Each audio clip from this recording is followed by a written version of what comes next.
ayúdanos a percibir, Señor, y enséñanos detalles necesarios para poder ser salvos de esta perversa generación. Te lo pido hoy y todo, Señor, en el nombre poderoso de Jesús.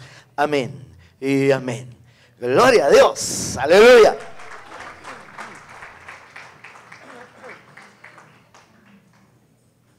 Gloria a Dios, me va a perdonar.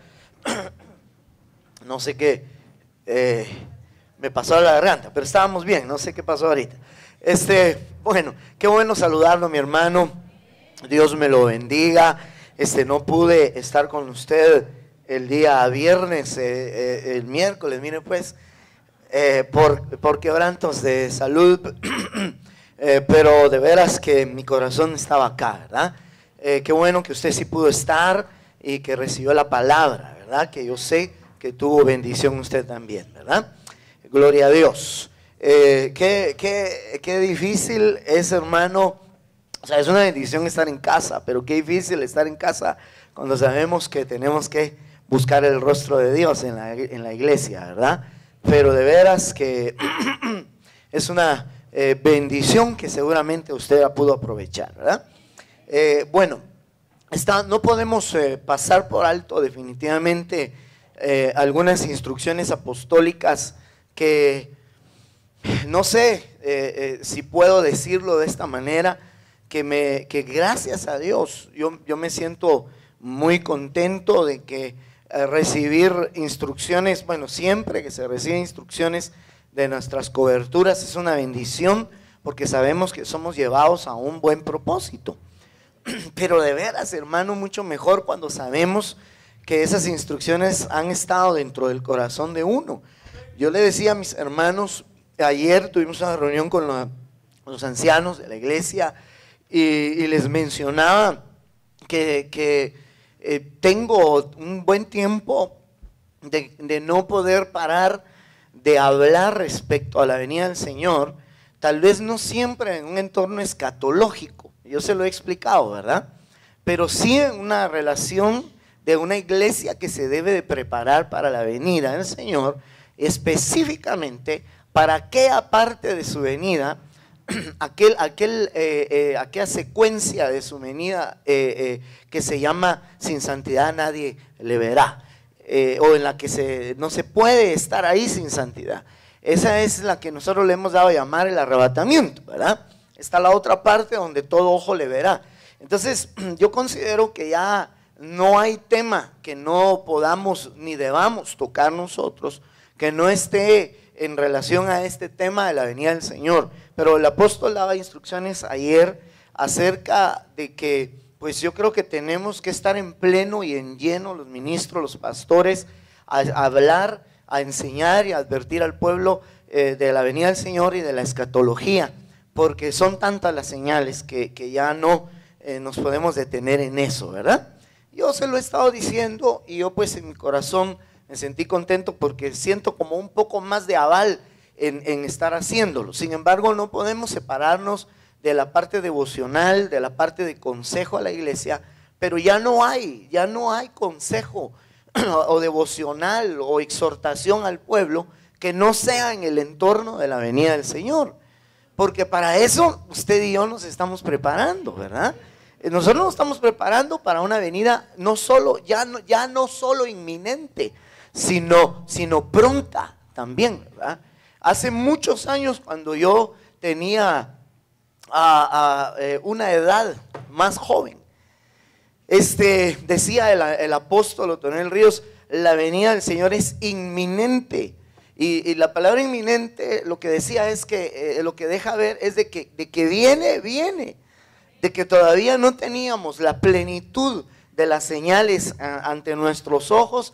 No podíamos decir que podía ser de inmediato, pero aún así en aquel tiempo ya se nos preparaba y se nos esperaba, se nos hacía esperar. Pero hoy no solo es inminente, sino que es inminentemente pronta.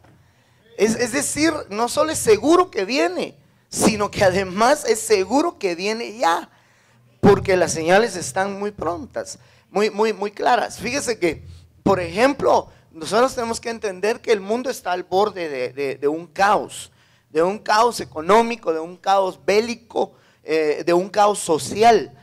Yo veo eso mucho, hermano, y me preocupo bastante cuando veo algunas cosas que se dejan mostrar en la sociedad. Y digo, se dejan, es un decir, pero ya no es tan difícil verlo. Ya no hay que hacer esfuerzo por verlo, pero la sociedad está muy alborotada. Mire, tal vez podríamos definirlo de esta manera. Hay amargura muy marcada en nuestra sociedad, y nos hace pensar que está al borde de algo, hermano, de la gente está en algo que para mí podríamos decir está a punto de volverse bochinchera toda, ¿verdad? Porque ya hay gente bochinchera, hay gente que parece que esa es la alegría de su corazón, ¿verdad? Hacer bochinches, estar metido en pleitos. Hay una palabra en la Biblia, un término en la Biblia que es tumultuoso. Aparece en varias ocasiones, sobre todo en el hebreo bíblico. Tumultuoso, pero se debe entender como amotinamiento, sedición. Y me recuerda aquel extraordinario pasaje del Salmo capítulo 2 donde dice: ¿por qué se amotinan las gentes? Otra versión dice las naciones, otra versión dice los pueblos, ¿verdad? ¿Por qué se amotinan? Y los príncipes unidos consultan, dice, contra Jehová y contra su ungido, diciendo: rompamos sus ligaduras, quitémonos sus coyunturas, sus coyundas, quitémonos sus cadenas, dice también algunas otras versiones. Y entonces me llama la atención que el consejo de ese principado, que no creo yo que sea solo terrenal, donde dice que consultan unidos unos príncipes, estoy seguro que se ha de referir a hombres de esta tierra, obviamente, pero debo decir que nuestra lucha no es contra carne y sangre solamente, dice algunas versiones. Usted sabía que hay una versión que así dice, ¿verdad? Contra carne y sangre solamente, sino contra huestes y potestades, pero dice principados. Yo se lo voy a leer en un momentito a lo largo del desarrollo del tema. Pero esto que le estoy dando de introducción es importante, porque estoy convencido, hermano, convencidísimo, de que al haber una consulta o un consejo de principados, en la tierra hay tumulto, hay amotinamiento, hay mucha gente ya al borde, pues, de un colapso social. Así está nuestra humanidad. Usted puede ponerle atención a las noticias, en las redes sociales. Usted ve que la gente está con ganas, hermano, de pelear, y se mete a veces hasta en pleitos que ni siquiera saben ni por qué. ¿Me va a entender? Pero fíjese que yo lo empecé a descubrir. Bueno, perdón, estaría mal decir que lo empecé a descubrir, ¿va? Porque usted va a decir: pastor, ¿y dónde estaba usted? Pues estaba dormido, porque qué ratos, quizá, ¿verdad? Lo estamos viendo. Pero fíjese que ahora que le he puesto mucha atención a las redes sociales por el asunto de Israel, y que ponen mucho comentario ahí de Israel acerca de la gente, pues, que emite su opinión, unos a favor de Israel, otros en contra, pero más me llama la atención cuando algunos emiten su opinión a favor de Israel. Interesante, pues, algunos videos que le pasan a uno, alguna información que trasladan, pero pongo mucho mi atención en los comentarios de la gente que agregan, porque usted sabe que en las redes sociales usted puede escribir algo ahorita, enviarlo, y va a haber gente que va a comentar. Y entonces me llama demasiado la atención que algunos hacen unos comentarios bien fuertes, hermano, claro, con malas palabras que no les falta, lamentablemente.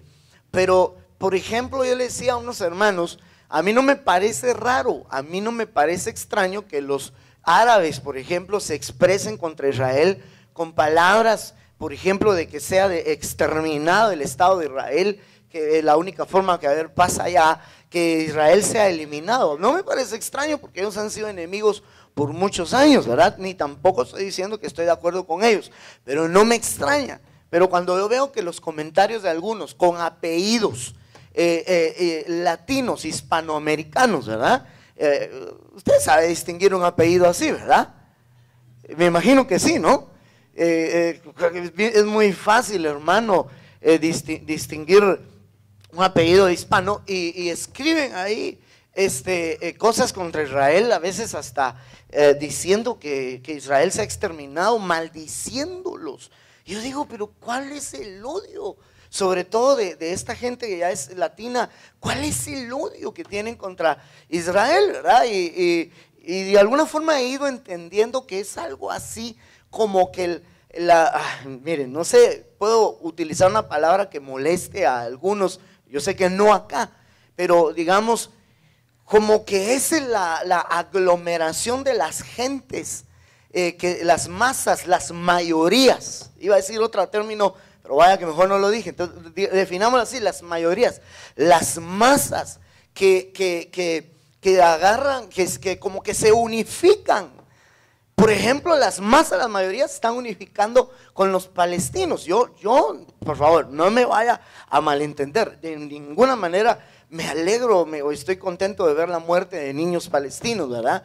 Sin embargo, lamentablemente ellos ponen a sus jóvenes, a sus hijos, a sus abuelos, a sus padres de escudo humano, ¿verdad? Y eso está comprobado. Pero entonces yo no me alegro de la muerte de ellos. Sin embargo, las masas se inclinan de una forma hacia ellos quizá por el aspectos sociales como la pobreza, como las minorías son los que tienen el poder, ¿verdad? Y ven a Israel como un representante de los poderosos, de los que tienen, de los que pueden, que de alguna forma así es Israel, ¿verdad? Sin embargo, hermano, es un país que le dio vuelta a esa nación. Ese territorio era totalmente árido, pero su trabajo, su sabiduría que ellos recibieron, que no dudo que Dios esté detrás de eso, ellos han hecho cosas extraordinarias ahí.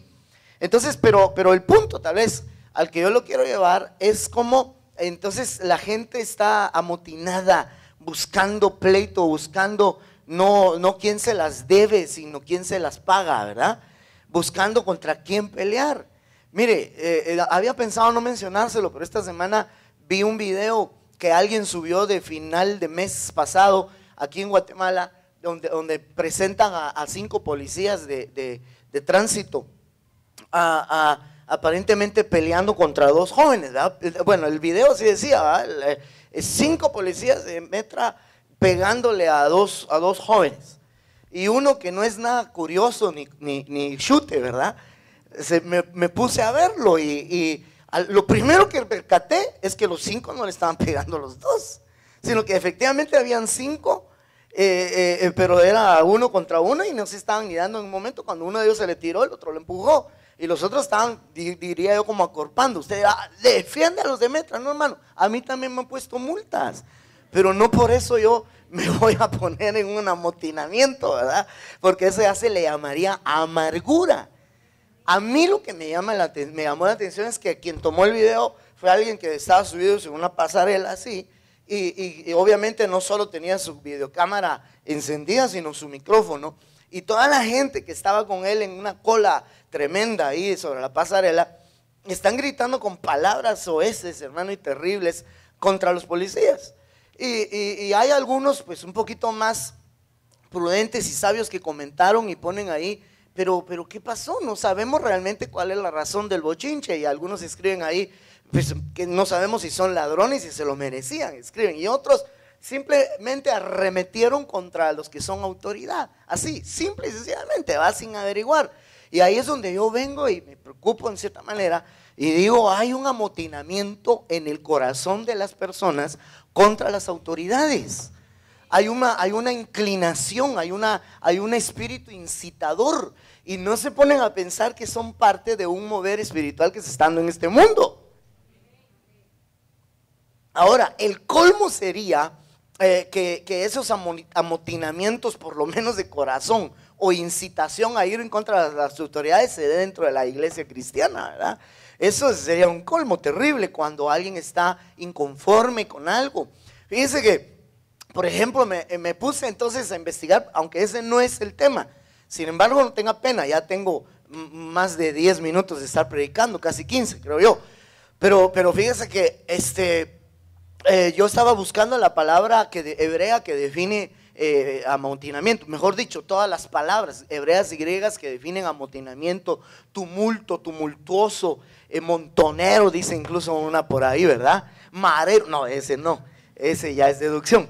Entonces, pero fíjese usted que encontré una en el griego, una palabra en el griego que se define como agitador, como tumultuoso, como sedicioso, pero su raíz griega principal, no me pregunte cuál es la palabra griega, de todos modos usted sabe que son términos bien complicados de aprenderse, ¿verdad?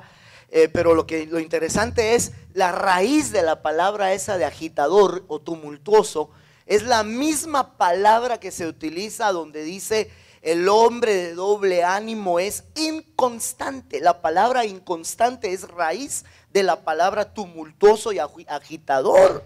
Y eso a mí me llamó mucho la atención porque dije, muy bien, entonces los agitadores, ¿de dónde vienen? Vienen de los inconstantes. Los que son inconstantes, por ejemplo, tuercen la doctrina y las escrituras. Y esos son agitadores muchas veces, hermano. Son tumultuosos porque tienen una inconstancia. Y puede haber inconstancia a muchas cosas. La que más nos viene a la mente cuando sobre todo un pastor utiliza la palabra inconstancia es la falta de asistencia regular a la iglesia, ¿verdad? Pero tenemos que aplicarla a muchas otras cosas aún dentro de nuestra comunión. Una inconstancia de comunión con los hermanos, porque alguien puede estar asistiendo, puede venir a la iglesia, pero no tener una constante comunión.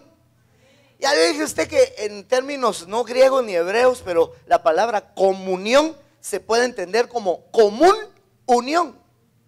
Entonces, por eso me gusta ponerle a usted aquel ejemplo que le digo de aquel que no estoy diciendo nombre, ¿quién, hermano? ¿Quién? No me pregunte, no estoy pensando en nadie, sino de aquel perfil de hermano en Cristo que viene tarde y se va temprano, le digo yo a usted, ¿va? Porque lo que menos quiere es tener comunión con los hermanos. Entonces él tiene una inconstancia ahí. Amén. Y lo mismo podría ser en un privilegio. Tiene privilegio y es muy inconstante en su privilegio. No importa lo que alegue o diga las razones de su inconstancia, es inconstante. Es como aquel que no está pagando algo y lo tienen en la lista de morosos. Es que yo no pago porque estoy inconforme. Sí, pero no lo ha expresado, y si lo ha expresado, todos tienen que pagar. ¿Verdad? Qué fácil es quejarse y decir, no, es que no me gusta, no estoy de acuerdo, ¿verdad? Y que lo único que yo le digo es que hay espíritus y potestades que están moviendo ese amotinamiento en la gente. Amén. Y entonces me bajaba a mi corazón un verso que lo ubiqué en alguna parte del tema, pero con todo lo que ya utilicé de introducción, no sé si voy a llegar ahí, pero yo lo que me interesa es llegar al punto, ¿verdad? Y poderle dejar un mensaje, si usted se vaya edificado. Fíjese usted que me bajó a mi mente aquel versículo que dice: sed salvos de esta perversa generación. Sed salvos de esta perversa generación. Entonces hay perversidad, está hablando de perversidad, está hablando de una generación, de una característica que se reúne en un grupo de personas, de sociedad, y eso es una generación, ¿verdad? Nosotros pertenecemos a una generación actualmente, pero la Biblia nos insta a que seamos salvos de esta generación, hermano, porque no debemos nosotros de tener el mismo comportamiento o la misma conducta del mundo, sino que tenemos que apartarnos totalmente de eso. Entonces yo le decidí amar al tema pues así, a secas, si usted quiere, así, pero es una palabra que se explica y se magnifica solita, hermano. Así, simple y sencillamente le llamé al tema salvos. Entonces yo estaba pensando en esto porque dice otro texto que ya no coloqué por ahí, pero dice que hoy nuestra salvación está más cerca que cuando creímos. Yo no sé cuántos creen eso, que ese versículo hoy cobra una fuerza impresionante en nosotros, hermano. Nuestra salvación está más cerca que cuando creímos en el Señor, lo recibimos como Salvador. aunque yo insisto, Él fue el que nos recibió a nosotros, hermano. Entonces, bien importante es esto. Yo quiero hablar de este término que es muy amplio. Yo a usted le he dicho que tenemos que estudiar la salvación, aunque no le estoy llamando al tema la salvación, sino que le estoy llamando salvos. Pero tenemos que estudiar este tema entendiendo que primero nos tendríamos que preguntar, ¿salvos de qué? Porque la Biblia ciertamente habla de una principal salvación, que es haber sido salvos de la condenación eterna. Porque pues Dios encerró a todo el mundo bajo pecado. Así dice la Biblia, hermano. Si alguno dice que no peca, hace mentiroso a Dios. ¿Y por qué? Porque Él encerró a todos bajo pecado. Y entonces eso nos hace pensar que teníamos necesidad de que alguien nos salvara, y gracias a Dios para eso se ofreció el Hijo, el Señor Jesucristo, nuestro Señor y nuestro Salvador, ¿verdad? No hay otro nombre dado a los hombres en el cual el hombre pueda ser salvo. Bendito es Él, ¿verdad? Por esa salvación hermosa. Entonces me di a la tarea de buscar en el griego más que todo las palabras que definen salvación o salvos. Y eso me hace definir algunos tipos de salvación en la Biblia. Por ejemplo, aquí hay tres de una vez en un solo pantallazo, ¿verdad? Apolutrosis, esta palabra 629 significa salvación, pero significa redención o remisión. Yo diría que esta es de la que más hablamos, pues porque esta es la extraordinaria salvación que nos dieron, ¿verdad, hermanos? El perdón de nuestros pecados, redención. ¿Cuántos somos redimidos en Cristo Jesús? Entonces, esta es la salvación que de alguna forma todos recibimos ya. Pero vemos de que hay otro tipo de salvaciones. Por ejemplo, la palabra sojoneo es una palabra que significa ser salvado o también rescatar de muerte o de la muerte. Entonces, por decirle algo, usted se va a pasar una calle, una avenida y anda un poquito distraído porque anda con el Face en el Face. Ayer con mi esposa creo que íbamos, no sé amor si fue ayer, íbamos y un muchacho, hermano, pasa enfrente de mi carro, hermano, viendo su celular así, y yo paré enfrente de él, le iba a bocinar, pero dije, va a tirar hasta el celular, dije yo. Pero me quedé esperando a ver si reaccionaba. No reaccionó, así, con las mismas que se bajó, se subió a la otra banqueta y se fue. Ese no se dio cuenta nunca de lo que pasó. Si yo no me hubiera dado cuenta o hubiera ido muy rápido, o algún otro así que se enoja, hermano, cuando se da cuenta ya está en el hospital o en el otro mundo, ¿ah? Entonces, pero viene y alguien está distraído y otro lo toma del cuello de la camisa y le pega un jalón y el carro pasa aquí. ¿Qué pasó? Lo salvaron de la muerte. Y ese es un tipo de salvación. Y déjeme decirle, pero dirá alguien tal vez, pero eso no tiene que ver con la redención. No, pero ¿y qué tal si ese no ha aceptado a Cristo? Y cuando alguien lo salvó de morir, todavía eso le da un poco de chance y de oportunidad para que se arrepienta en Cristo Jesús. Entonces, sí está ligada a esa salvación. ¿Cuántas veces el diablo nos quiso matar antes de aceptar a Cristo, hermano? ¿Cuántas veces pudimos estar en peligro de muerte y a través de operaciones divinas y que Dios utilizó gente, nos salvaron de la muerte física para después salvarnos de la muerte eterna? Después está la palabra esta soterión, que es salvación, salvo de, sencillamente lo define así, pero me llama la atención que significa defensa. Esta palabra es la que se utiliza, por ejemplo, en la armadura de Dios, en la armadura del Espíritu, donde habla del yelmo de salvación, ¿verdad? El yelmo es el casco, ¿no? Y ahí dice el yelmo de soterión, el yelmo de defensa. Entonces está hablando de una salvación de defensa. Si no tiene defensa, pueden también matarlo, pueden dañarlo, pero si usted tiene una defensa, se salva de algo. Por ejemplo, esta salvación la necesitamos para defendernos o para ser salvos de los embates, de los ataques. Hay gente que, hermano, le caen los ataques, perdonen la palabra, pero le caen los pepitazos y no se quita ni uno. Y que uno dice, Dios mío, ¿qué será? ¿Qué le pasa? ¿Estará salado? Ay, no, eso no se dice, va. pero ¿qué le pasa, hombre? Todo lo malo le pasa a él. Entonces, él necesita la salvación soterión. Y así podemos. Déjenme mostrarle otras 3 y ahí lo dejamos. Está la palabra soso. No la confunda con una palabra castellana, ¿verdad? Que es otra cosa, porque además este es con Z, soso. O yo no sé si igual se escribe la que usted está imaginando, pero salvar, esta palabra es salvar o proteger o preservar. Esta me llamó mucho la atención por la relación que tiene con las otras 2, que las puse casi juntas. Usted ve que es proteger o preservar. Cuando alguien es protegido, está siendo salvado. Hay muchas formas de proteger, ¿verdad? Luego viene la palabra diazoso, que sería salvar, rescatar, escapar o llevar a salvo. Entonces yo miro una diferencia entre ser preservado y ser rescatado. ¿Sí o no?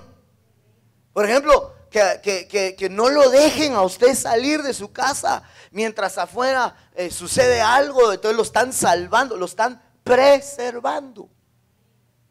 Pero ¿qué tal si usted ya salió y afuera hay un bochinche, y afuera hay algo que peligra su vida? Entonces sale alguien y lo toma y lo mete y entonces lo rescató, lo escapó. Entonces ahí hay una diferencia entre soso y diazoso, ¿verdad? Y por último está la palabra sotería. Esta palabra es salvar, rescatar de o liberación, libertar, pues, poner en libertad, y eso también es otro tipo de salvación. Entonces yo veo que aquí hay varias muy interesantes. La palabra sotería, curiosamente, me llama la atención que es la que más aparece en la Biblia. En la mayoría de versos que usted encuentra que habla de nuestra salvación, aparece la palabra sotería. Sin embargo, entonces nosotros tenemos que entender por el tiempo que estamos viviendo, que tenemos que ser salvos de todas estas salvaciones que hay aquí.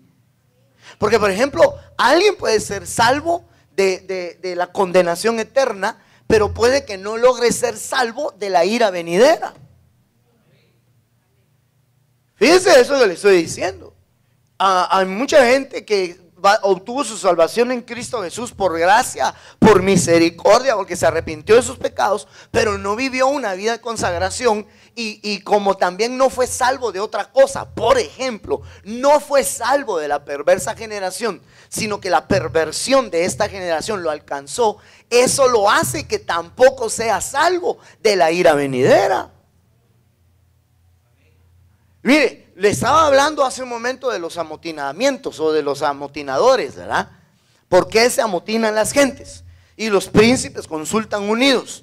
Pero cuando usted sigue leyendo, si usted tiene ahí la cita, sería extraordinario. El Salmo 2, el Salmo 2, cuando usted sigue leyendo, dice que Dios se burlará de ellos, se reirá de ellos. Pero inmediatamente dice, pero después en su furor, dice, lo sorprenderá con su ira. Entonces lo que viene a continuación del amotinamiento de la humanidad contra Dios, queriendo soltarse de las ataduras de Dios, de las ligaduras de Dios, entonces lo que viene es la ira de Dios. Eso no está más que hablando claramente de una rebelión. ¿Por qué no me hacen favor de leerlo, hermanos, por favor? Léamelo desde el verso 1, Salmo 2, verso 1, hasta donde yo te diga. Amén. En la Reina Valera 60 dice: ¿por qué se amotinan las gentes y los pueblos piensan cosas vanas? Se levantarán los reyes de la tierra y príncipes consultarán unidos contra Jehová y contra su ungido, diciendo: rompamos sus ligaduras y echemos de nosotros sus cuerdas. El que mora en los cielos se reirá, el Señor se burlará de ellos. Perdona, entonces lo inmediato es que el Señor, al ver a las gentes, a la humanidad amotinándose contra Él, hermano, de veras es risible, hombre. Es como el diablo que todavía cree que le va a ganar a Dios. Pero no es así. ¿O usted cree que el diablo le va a ganar a Dios, hermano? Jamás, hombre. Si el diablo no es rival de Dios, si cuando él sea aprisionado en el abismo, a un ángel va a enviar el Señor. A un ángel va a enviar para que lo aprisione y lo lleve. Ni siquiera el Señor mismo. Él va a descender del cielo y con el resplandor de su venida va a matar al anticristo. Solo el resplandor de su venida lo va a matar. Pero luego envía a un ángel y este ángel lo aprisiona, hermano, y lo envía. Entonces Entonces ni el Señor mío, el diablo no es rival de nuestro Señor y Dios. Entonces se reirá de, por eso es que le digo, me impresiona, me da risa también si usted quiere, pero yo digo, qué tremendo, Dios se burlará de ellos, hermano. Es una de las pocas veces que usted encuentra en la Biblia que el Señor, nuestro Dios, se burla de alguien, ¿verdad? Pero hay una gran razón. ¿Qué cree la humanidad que va a lograr rebelarse? Eso que lo que leímos hasta este momento es una rebelión. Bien, seguí leyendo el siguiente texto. Dice el verso 5, luego hablará a ellos en su furor. Entonces note, después que dice que se burlará de ellos, inmediatamente en su furor les hablará. Y los turbará con su ira. Y los turbará con su ira. Entonces la ira de Dios empieza inmediatamente a eso. Entonces yo diría que otra señal impresionante e importante de la venida del Señor es el amotinamiento de las gentes. La gente está así, hermano, de amotinarse, de levantarse, de pelear. Como le digo, no están buscando quién se las debe, sino quién se las paga. La gente está así, hermano, cualquier cosa ahorita lo enciende. Espero que no sea usted uno de ellos, ¿verdad? Y yo le digo, cuidémonos. Aún cuando nos hagan injusticias, no nos pongamos así, herbívoros no sería ahí, ¿verdad? Sino no hirvamos. No nos pongamos cuando usted siente, tal vez se va a unir a usted gente que ya es de por sí así, altiva, peleonera, contenciosa, y si usted es un buen hijo de Dios que en un momento de arrebato se enojó, se va a dar cuenta que no es bueno asociarse con esa clase de personas. Amén. Cuando usted siente, va a estar ahí, hermano, diciendo el pueblo unido. Jamás se va a decir, ahí va a estar amotinado, no puede ser. No podemos nosotros participar de los amotinamientos, de los bochinches, de las rebeliones, de todo eso. Amén, hermanos. Amén. Y entonces, después de tanto, aunque ya le di gracias a Dios, hoy sí le di el título del tema rápido, ¿verdad? No crea que se me olvidó que es tema familiar. Pero ¿por qué hice todo esto, esta introducción? Porque yo creo que sin lugar a dudas cuando hablamos de la sociedad, es bien difícil, como estábamos hablando del amotinamiento de la sociedad, ¿verdad? De las culturas, es muy difícil no pensar en la familia porque ahora nadie me ha contestado la pregunta, sobre todo los que son y las que son maestros, maestras acá conmigo, si todavía a nuestros hijos, a mí se me ha olvidado constatarlo, ahí está mi esposa, si todavía les enseñan a ellos que la familia es la base de la sociedad o ya no. Ya no, ¿verdad? Por eso es que yo tengo idea, por mis hijas que todavía están estudiando, que ya no les enseñan eso. O habrán maestras por acá que puedan refutar eso y decir, ¡protesto! Sí les enseño, pero tal vez usted, ¿verdad? ¿Verdad que no? ¿O sí? Padres que tienen a sus hijos, allá mi hermana que es maestra, ¿sí? Por lo menos en donde ella trabaja, dice, sí se les enseña. Sí, pero a los nuestros no. Entonces, qué bueno, y averigüe dónde trabaja la hermana. Así, no. A lo que yo voy es que sí, lamentablemente, eso se ha sacado del pensum, se puede decir, ¿verdad? Entonces, la base de la sociedad es la familia. Entonces, la desintegración familiar, pero no solo eso, sino la mala enseñanza familiar, definitivamente va a generar daños en la sociedad. Entonces, la sociedad tumultuosa, pues, sin lugar a dudas, se ha degenerado, se ha dañado a causa de una afección que ha habido en las familias. Y entonces, cuando hablamos de esto de salvación, sobre todo, yo quisiera ponerle aquí como punto número 1, después de esta larga introducción. Punto número 1, basarme en este versículo de 1 Pedro 3:20 que habla de Noé, porque la Biblia dice que la venida del Señor será como los días de Noé. Usted lo sabe, ¿verdad? Qué hermoso es esa palabra. La venida del Señor será como los días de Noé. Hermoso me refiero porque nos advierte. Entonces dice 1 Pedro 3:20, quienes en otro tiempo fueron desobedientes, cuando la paciencia de Dios esperaba en los días de Noé, durante la construcción del arca, en la cual unos pocos, es decir, 8 personas, pero esas 8 personas eran su familia. Usted sabe eso, ¿verdad? Eran su familia. 8 personas fueron salvadas por medio del agua. Entonces, nuestra familia tiene que ser salva. Tenemos que ser salvos de muchas cosas. Yo no quiero definir todavía qué salvación es esta, sino por eso le leí varias, y que usted deduzca y entienda que tenemos que ser salvos de la muerte, tenemos que ser rescatados, tenemos que ser preservados, tenemos que ser liberados. Hay varias clases de salvación, y hay que sobreentender de qué salvación puede estar hablando acá. Puede ser que está hablando de ser preservados, ser salvos en el sentido de ser preservados. Ellos fueron preservados porque yo sobreentiendo, y usted creo que va a estar muy de acuerdo conmigo, que Noé y su familia obedecieron. Porque aquí dice quienes en otro tiempo fueron desobedientes, ¿verdad? Los otros, cuando la paciencia de Dios esperaba en los días de Noé, durante la construcción del arca, en la cual unos pocos, es decir, solo 8 personas fueron salvadas, solamente 8, y todos los demás fueron desobedientes. Entonces, ¿quiénes sí fueron obedientes? Noé y su familia. Entonces Noé trabajó de tal forma en su familia, en su casa, para que su casa fuera salva. Pero es bien importante que usted le preste atención a esto que yo estoy haciendo ver. Porque mi hermano amado, Noé trabajó en ello, mientras todos los demás eran desobedientes. Como que me viene ahorita a mi corazón el pensamiento de aquel versículo que dice: si los fundamentos son destruidos, ¿qué ha de hacer el justo? ¿Qué va a hacer el justo? Entonces déjeme decírselo de esta otra forma: si la humanidad está siendo desobediente, ¿tú qué vas a hacer? ¿Desobediente o obediente? Entonces este es un tiempo de decisiones. Entonces Noé trabajó en la obediencia de su casa, porque yo me atrevo a decirle que fue muy importante el trabajo de Noé. Seguramente fue muy importante su trabajo, fue muy efectivo, mejor dicho, porque otro al que le dieron oportunidad de salvar su familia fue a Lot, y Lot también está comparado con la venida del Señor. Ahí vemos 2 clases de familias, 2 clases de salvación. Una donde uno fue preservado, el otro fue rescatado. Lot fue rescatado.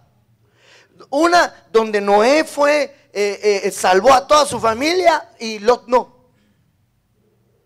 ¿Y cómo le costó sacar a su familia de Sodoma? Nadie salía, hermano. Sus hijas a buscar a sus novios fueron para ver si se iban. Su mujer, no había modo que saliera, hermano. El ángel, fíjese, a mí hasta clavo me da eso, hermano. El ángel vaya a apresurar a Lot. Lot, apúrate, Lot, saca a tu familia, Lot. Apura, hermano, qué pena. Por eso le digo, qué clavero el Lot. Se le estaba ofreciendo salvación para los suyos. Y bueno, tal vez no él, pues, ¿verdad? Su familia, o sea, mejor dicho, qué clavo el que hizo. Le hicieron pasar los de su familia, que se quedaban, que se iban, que no se iban, que saber ni qué tanto sacaban. Pero si la mujer tenía sus joyas en una caja fuerte, adentro de la caja fuerte tenía otra caja fuerte, y se le olvidó la combinación, porque obviamente, mire, hermano, alguien dirá las conjeturas del pastor, pero es que tengo mis razones, porque la mujer, aún habiendo salido, volteó su mirada. ¿Qué dejó? Ella suspiraba por Sodoma, ella no quería salir de Sodoma. A mí me preocupa la gente que parece no querer salir. Por eso cuando el Señor, es fuertes y tremendas palabras, tremendo mensaje que hay que saber discernir, cuando el Señor dijo: acordaos de la mujer de Lot, punto. Suficiente mensaje, acordaos de la mujer de Lot. Hay algunos que están, hermano, que no, es que tengo que rescatar eso, tengo que salvar esto. No, ahí es, sálvese quien pueda. Y entonces yo miro que hubo un trabajo más efectivo en Noé. en donde la obediencia no fue solo de él, fue de su familia. ¿O usted ve que haya tenido problemas con ellos para introducirlos en el arca? No, ¿verdad? No, no se ve, no dice. Habla de los otros que fueron desobedientes. Entonces, a mí me hace ver que uno de los elementos de salvación en estos tiempos es la obediencia. Qué tremenda la obediencia entonces. La obediencia puede salvar tu casa. La obediencia pues puede salvarte. Y entonces por eso hay que analizar este aspecto de la obediencia para estudiar la salvación o ser salvos. No estamos estudiando salvación, perdón, sino el ser salvos. Entonces eso me lleva a Efesios capítulo 2, verso 2. Leo tanto yo estos versículos, pero yo sé que usted ama la palabra. En los cuales dice: anduvisteis en otro tiempo, hablando de los pecados y delitos que cometíamos, anduvimos en otro tiempo, conforme a la corriente de este mundo, conforme al príncipe de la potestad del aire, el espíritu que ahora opera en los hijos de desobediencia. Mire, yo no quise poner en pantalla el texto, el Salmo 2, sino le pedí a mi hermano que me lo leyera y que me lo tengan ahí siempre, por favor, porque estoy analizando varias cosas alrededor de eso, el amotinamiento de la sociedad, la familia como base de la sociedad, y que vemos que el Salmo 2 habla de los príncipes consultan unidos. Y cuando yo leo este versículo, veo que sobre los desobedientes hay un principado y hay una potestad operando.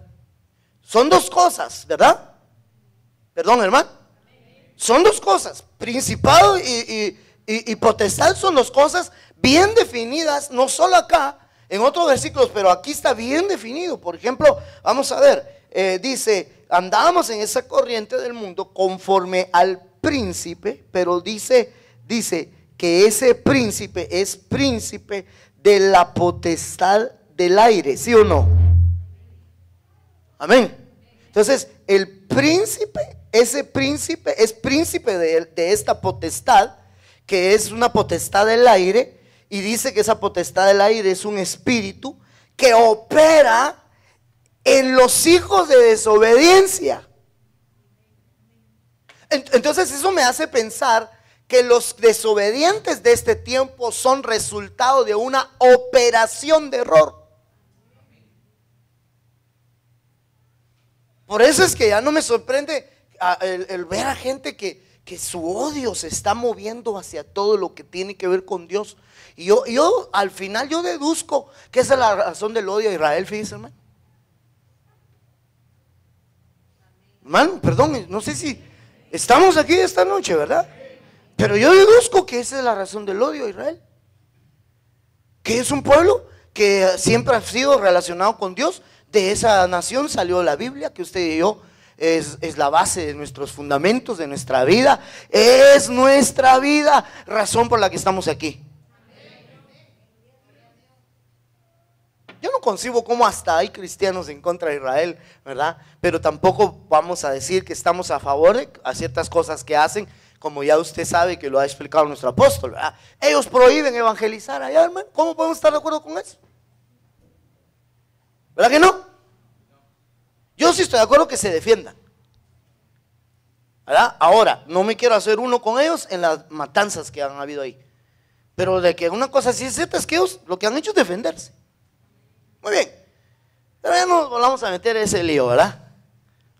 No nos metamos a ese lío. El asunto es que es una cosa bien interesante esta situación, porque la gente está viviendo el amotinamiento de la humanidad, es resultado de una desobediencia, pero la desobediencia no es una simple conducta social, sí es pues, pero esa conducta social es resultado de una operación.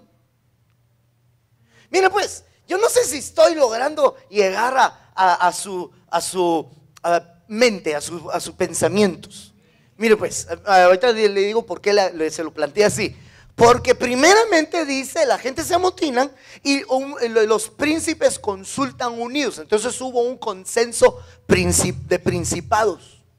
Esos principados mueven a potestades. Entonces yo no dudaría que la desobediencia de la humanidad fue planificada. Fíjense que la palabra, buscámelo hermano, la palabra ahí en el Salmo 2, la palabra amotinan. Pero tendría que consultar. ¿Ustedes tienen solo la Strong Concordance? ¿No tenés un diccionario que es, no recuerdo cómo se llama, pero es DVD? Ese diccionario, solo que está en inglés, pero chis inglés, Henry. No problema, vamos. Me parece que ese diccionario, la palabra amotinamiento define conspiración. El DVD o DBB, algo por el estilo. Pero lo buscas en el multiléxico, creo yo que ahí está. Bien, es lo que mi hermano lo localiza. Pero el punto es, usted me cree, ¿va? Yo le pido a los hermanos para comprobarle eso, ¿verdad? Y si usted lo quiere comprobar mejor, yo le he aconsejado, compre la Strong Concord, ¿verdad? Consígala, no mucho le cuesta. Ahórrese varias hamburguesas de Mac y cómpresela. Mire pues, entonces, fíjese que es bien impresionante porque a mí me llama la atención que ese amotinamiento es una conspiración. Esos principados conspiraron. Ahora, ¿qué conspiraron? Obviamente una conspiración no es un simple plan de un bochinche nada más. No, una conspiración habla de un plan, mano, si se puede usar la palabra magistral, ¿verdad? Magistralmente preparado, planificado para generar un nuevo orden mundial. Y estoy hablando de potestades espirituales que ejercen sobre los hombres. Y ahorita lo voy a leer el de Efesios 6, que es el que usted conoce. Nuestra lucha no es contra carne y sangre. Entonces, espérame, ¿sí lo encontraste? Qué bueno, mejor léelo de una vez. Es el BDB, es el diccionario. Ese es. Donde dice, porque se amotinan, está en inglés, dice, estar en un tumulto o en una conmoción para conspirar. Qué impresionante, ¿verdad? O sea que la palabra se amotina a la gente significa también conspirar. Estar en un tumulto, en un amotinamiento para conspirar. Entonces los príncipes conspiran. Y entonces yo deduzco que uno de sus incisos o puntos para poder lograr los objetivos de su conspiración, que al final de cuentas es un nuevo orden mundial, modernamente hablándolo, lo cual eso nació desde Babel, ¿verdad? Que ellos querían ser uno solo y ahí los confundieron en sus lenguas. Y muy bien, y hasta la fecha el diablo lo ha intentado. Pero entonces es interesante que uno de los incisos, de los puntos para lograr eso era trabajemos sobre, ellos dirán pues, ¿verdad? Los principados, trabajemos sobre potestades para trabajar la desobediencia, para operar. ¿Quiénes van a ser los receptores de nuestra conspiración? Los hijos de desobediencia.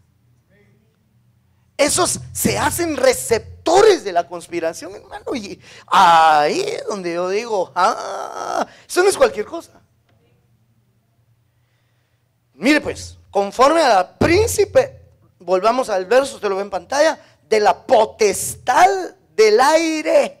O sea, es un príncipe, él es príncipe de otro espíritu que es una potestad del aire. ¿Sí? Ese espíritu que es la potestad del aire opera, ¿en quiénes opera? Wow. Bien, ahora quiero tener cuidado para no equivocarme en los versículos en el orden. Efesios 6:2, usted conoce esto hablando de los principados y potestades. Está muy claro. Dice Efesios 6:12, porque no tenemos lucha contra carne y sangre, sino contra, primero, ¿qué menciona primero? ¿Qué menciona primero? Sino contra quién? Principados. Luego, entonces ese es el orden. Las potestades están debajo de los principados. Y ya dimos que habla del príncipe de la potestad del aire. Las potestades son del aire. Luego dice contra los gobernadores de las tinieblas de este mundo. Yo diría que, mire pues, vamos a ver cómo se lo escribo acá. Las potestades son del aire y los gobernadores de tinieblas de este mundo son de la tierra. ¿Ya? Hay gobernadores espirituales terrestres, pero ellos tienen una potestad sobre sí que son del aire, pero esa potestad del aire tienen un príncipe, tienen un principado, pero no hay un solo príncipe, hay varios príncipes. Los príncipes consultan unidos. Hermano, yo pensaba que eso se refería a los reyes, a los presidentes. Sí, sí, porque ellos pueden ser parte de esos gobernadores de tinieblas. ¿Me voy a entender? Aunque no dudo yo que sean espíritus también, que operan sobre gobernadores, sobre reyes, sobre presidentes. Dice los gobernadores de tinieblas de este mundo contra malicias espirituales en las alturas, dice otra vez, hermano. Algunas versiones dice huestes espirituales de maldad. Y huestes ya está hablando de ejércitos. Vaya, entonces, perdón, hermano, no se me perdió en el camino en lo que estamos hablando, ¿ah? Está aquí todavía, ¿verdad? Es que son cosas que hay que entender para darnos cuenta que la desobediencia no es una conducta aislada. La desobediencia es algo que pueden hacer en el seno familiar si no se trabaja en ello. Yo creo que nosotros los padres, yo me atrevo a pensar, somos potestad de nuestros hijos. No dejemos que ejerza otra potestad sobre nuestros hijos. Tenemos que enseñarles y llevarlos a un camino de obediencia, porque ya vemos de que entonces ahí es donde nace tal vez menos que conspiraciones, los amotinamientos, ¿verdad? Y todo lo que acabo de estar explicando. Entonces un texto para mí muy relevante entonces acá sería otro, Lucas 1:17, que hemos leído muchas veces, porque él irá delante de él en el espíritu y el poder de Elías para hacer volver los corazones de los padres a los hijos y los desobedientes a la sabiduría de los justos, para preparar un pueblo dispuesto para el Señor. Vale, entonces aquí está hablando de que hay una operación divina para hacer volver, esto se llama reinicio. Yo creo que eso es el reinicio familiar también, ¿verdad? Hacer volver a los desobedientes que están bajo la potestad del aire. Y de eso los tenemos que rescatar. Acuérdense que el tema es salvos. ¿Cuántos quieren que su familia sea salva? ¿Usted quiere ser salvo? Rescatemos, salgamos de la desobediencia de este mundo. Cuidado, hermano, con eso. Cuidado con cualquier actitud de desobediencia. Yo creo que búsquenme aquel verso donde dice que tenemos que estar prontos para castigar toda desobediencia. Qué tremendo, o no sé si es rebelión. Algunas versiones, es cuestión de versiones, pero así dice que hay que estar prontos, inmediatos. Es 2 Corintios 16. 2 Corintios 16. Estando prontos para castigar toda desobediencia. Se lo dije textual. Cuando vuestra obediencia sea perfecta. Fíjate que la mayoría de versiones así dice, cuando vuestra obediencia sea perfecta, pero hay una versión que lo aclara, pues, que lo que realmente ahí está diciendo es hasta que. O sea, prontos a castigar toda desobediencia hasta que vuestra obediencia sea perfecta. Hermano, ¿hasta cuándo debo castigar a mi hijo desobediente? ¿Hasta qué? Aprenda a ser obediente. No, es que pobrecito, como llora, pastor. Pero ya es obediente.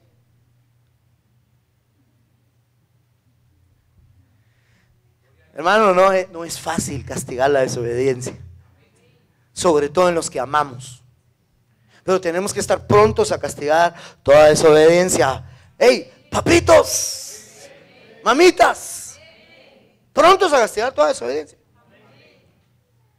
Hasta que estén, o como dice la versión, cuando vuestra obediencia sea perfecta. ¿Verdad? Hasta cuando sea completa, sea perfecta. Entonces, esta es otra operación, la operación Elías. O sea, aquí vemos dos contraoperaciones: la operación del principado de huestes de maldad y la operación de Dios.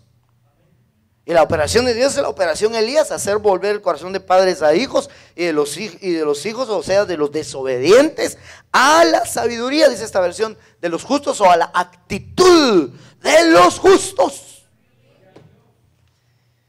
Entonces, hermano, la familia debe ser un templo de la obediencia. Vuelva su casa un templo de la obediencia, hermano. ¿Por qué le digo eso? Tiene que ser sagrado eso, hermano. No tenga la cuestión de la obediencia como segundo plano. Si no quiere que sean parte del amotinamiento de esta sociedad actual, tenemos que trabajar en eso. No sé si todo el pueblo todavía dice amén esta noche. El tiempo se me está terminando y pues me faltaría un segundo punto y no he terminado el primero, porque hablando de la lucha, vamos a ver qué le leía, déjeme ver, mejor dicho, tal vez en este orden sería Efesios 6:12, ya se lo leí, ¿verdad? Pero aquí dice, este Efesios 6:12 habla de nuestra lucha, no tenemos lucha. O sea, no tenemos lucha con carne y sangre, sino contra principados. Pero o sea que sí tenemos lucha.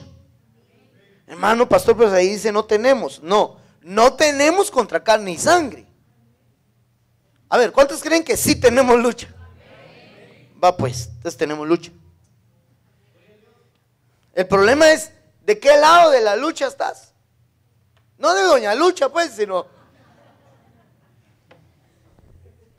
¿de qué parte de la lucha estás? ¿En la operación Elías o en la operación Huestes de Malicia? Yo sé que nadie me va a decir, yo estoy en la operación Huestes de Malicia. Ñaca, ñaca, ñaca. Yo sé que nadie me va a decir eso, Tal vez mejor no debería preguntar nada. No, pero mi confianza es de que usted está del lado de la operación de Dios. Nuestra lucha es esa. O sea que su lucha es contra la desobediencia. Mire, padres, no se desanimen en su lucha contra la desobediencia.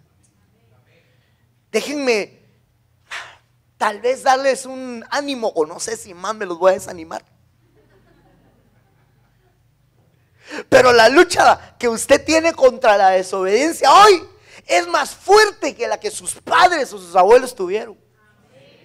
Por eso le digo, no sé si me lo voy a desanimar más, pero digamos, a mí me anima el pensar que cuando uno dice, es que qué dura está la batalla.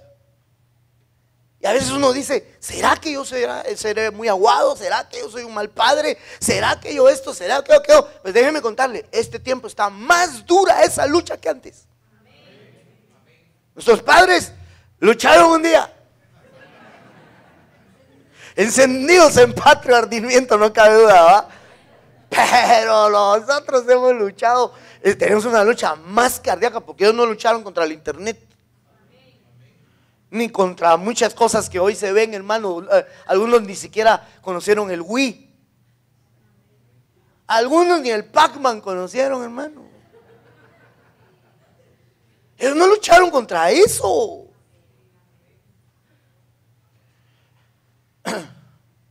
Ellos no lucharon, hermano, contra el hecho de que nosotros padres de hoy día, la pornografía está a un clic.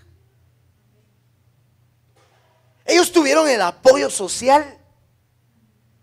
Sabían que si su muchachito de 14 años se quería ir a meter a una película de adultos o incluso de 15 años, no lo dejaba entrar el del cine. El del cine no lo dejaba entrar. Ay, Dios, hermano, hoy día, bueno, ni necesidad de ir al cine tienen. Entonces yo pienso, nuestra lucha está más cardíaca, pues, como dice mi apóstol. Por eso, yo no sé si lo animé más o lo desanimé. Diga algo, pues.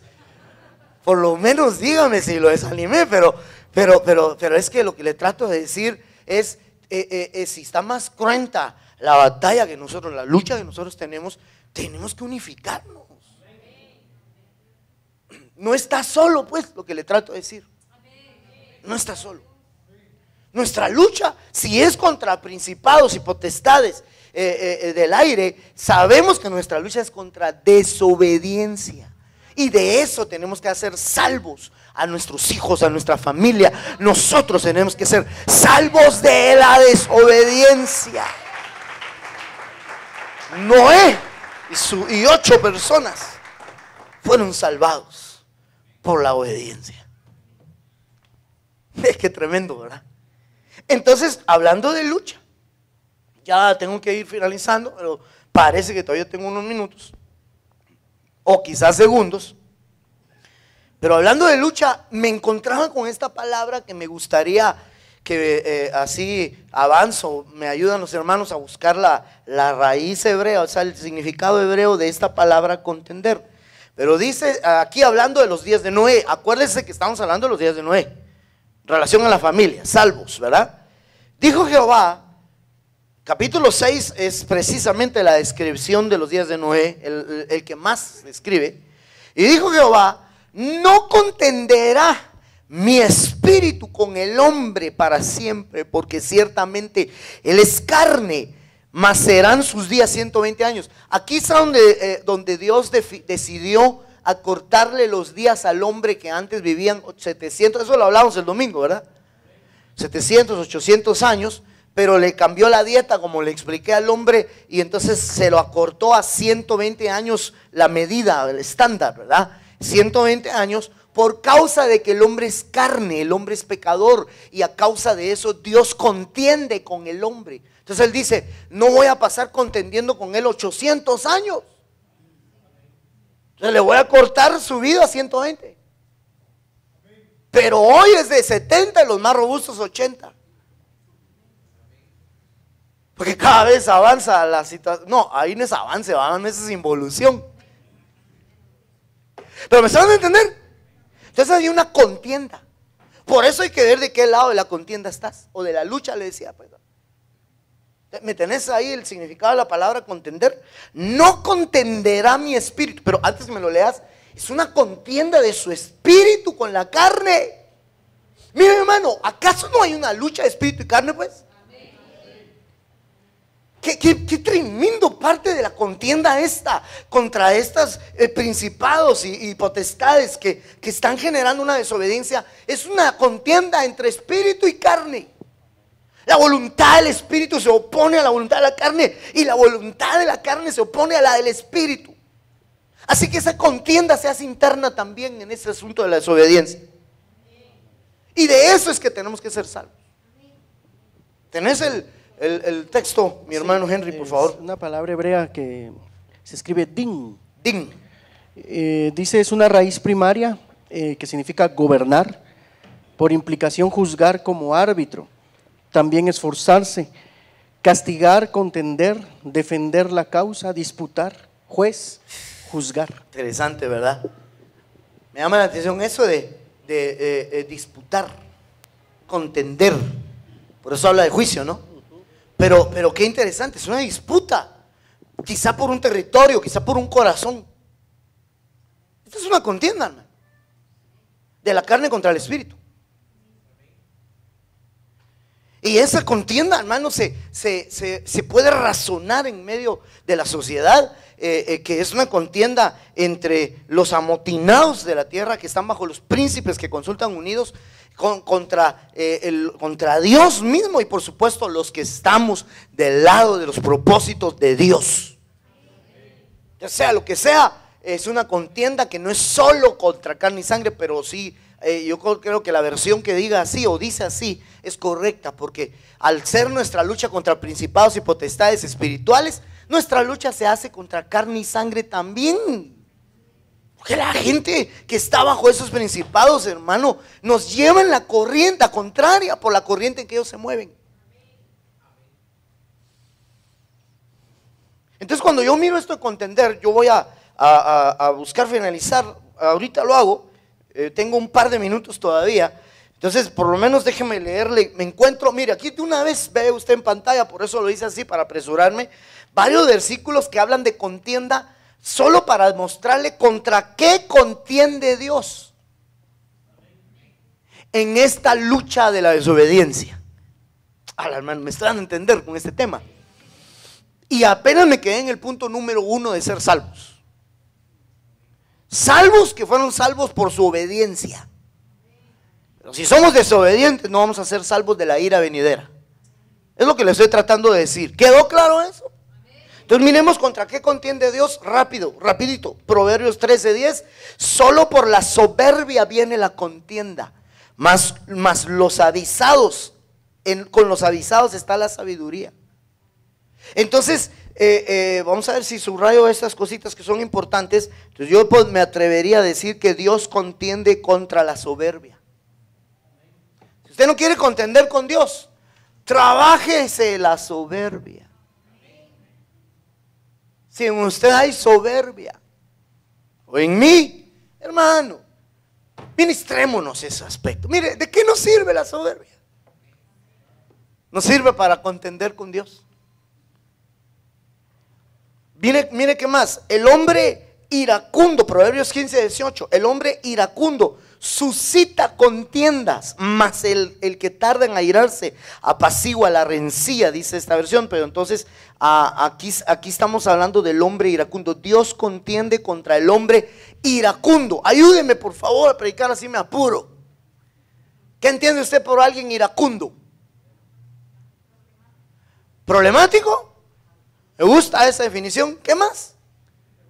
¿Qué es iracundo? Perdón, no te escuché. Que guarda ira, dice el hermano. Sí, cualquier cosita, hermano, lo enciende. Parece gas propano. Una chispa. ¡Ja, hermano! Y hace pedazos a todos los que están a su alrededor. Es que yo así soy. Mi papá y mis abuelos así eran. No, usted lo acaba de decir, pues, pastor. Nuestros padres. ¿Cómo es que dice? Se encendieron en ira, ¿verdad? Patrio, no sé qué. Yo pienso, hermano, que tenemos que ministrar a nuestros ancestros, reprender toda actitud iracunda en nuestro ser, porque Dios contiende contra los iracundos, contra los soberbios. Proverbios 30:33, ya estoy leyendo de la mitad del versículo, dice: y el que recio se suena la nariz sacará sangre, y el que provoca la ira, ¿qué dice? Causará contienda. Entonces aquí sería el que provoca la ira. Dios contiende contra el que provoca la ira. Hermano, ¿es lo mismo? No es lo mismo el iracundo que el que la provoca. ¿Será, pastor? Sí. El niño que es chillón y la madre que lo pellizca. Entonces hay alguien siempre que provoca, que incita. Sabe que el otro es iracundo y le gusta sonarle la nariz. Pero Dios contiende contra los tales, sepa usted. Usted me puede venir a decir: es que me cae mal porque a cada rato me saca de onda. Mira, lo único que te voy a decir es que si tú eres iracundo, Dios contiende contra ti, y Él también contra él, porque Él provoca la ira. Entonces Dios está contendiendo contra los dos, muchachos. No sean, mejor dicho, no sean lentos, tranquilos. Si alguien te está entresacando, sonsacando, queriéndote provocar, apártate.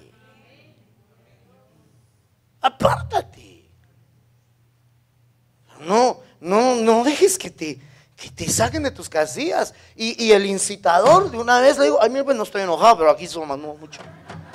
Esto suena mucho. El incitador, de una vez le digo: cálmese. A menos que quiera contender con Dios. Pero yo quisiera preguntar si me estoy dando a entender. No contenderá mi espíritu para siempre. Entonces, ¿contra qué contiende Dios? Contra la soberbia, contra el hombre iracundo, contra el que provoca la ira.